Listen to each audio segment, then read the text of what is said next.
One of the few games to require a GBA and a link cable, Pac-Man vs. on GameCube is strictly a local multiplayer game. Bundled in Pac-Man World 2 in one of those double disc holders, Pac-Man vs. came on its own disc. To play, follow the on-screen instructions. Connect to GBA using a Cube-to-GBA link cable, then the second, third, and fourth players will use the standard GameCube controllers.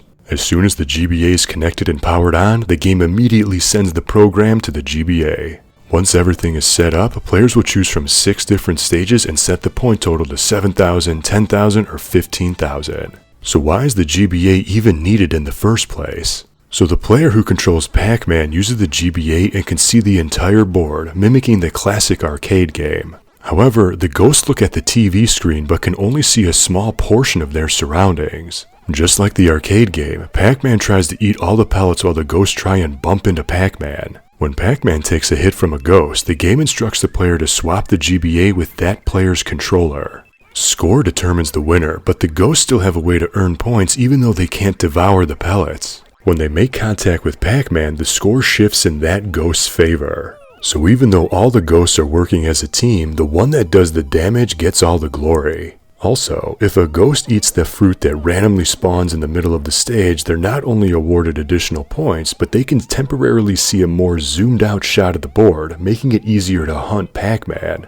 Ghost players will also want to keep an eye out for Pac-Man's temporary red trail that he leaves behind. There is one important detail to note when playing as a ghost and not a full roster of 4 human players. For example, when only playing with 2 players, one Pac-Man on the GBA and one ghost on the cube, the ghost player must activate the computer-controlled ghost by touching them. Otherwise, they remain as eyeballs, where Pac-Man can simply move through them instead of ghosts assigned with collision. So ghost players are going to want to connect with their fellow ghosts as a first priority to make the Pac-Man hunt a little easier. Strangely, the voice of Mario is the narrator.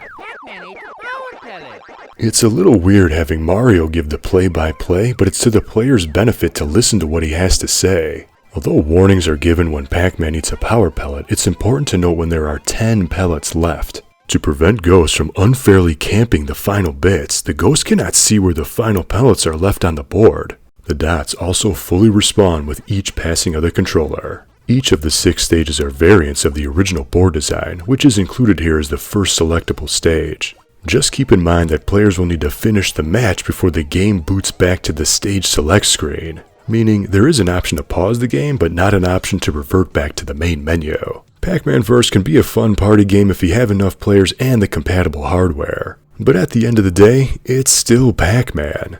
At the time Pac-Man vs. launched, Nintendo caught a lot of flack because Microsoft was all about Xbox Live and Halo Online multiplayer, and Sony was on fire with the dominance of the PS2 and its DVD playback functionality. And then Nintendo was over here like, hey guys, you want to play some Pac-Man? You know that game that came out in 1980? It is a creative spin on the classic Pac-Man formula, but probably not what everyone wanted in 2003. However, it did act as a stepping stone to future multiplayer Pac-Man titles like Pac-Man 99 and Pac-Man Battle Royale in arcades. But what do you think? Did you ever play Pac-Man vs.? Did you ever connect a GBA to the cube? Have you ever wondered how Pac-Man can eat so much without teeth or intestines? Let me know in the comments. And if you wanted to learn more about Gamecube-to-GBA Link functionality, check out my playlist right here on my channel. Until next time, thank you for watching and game on.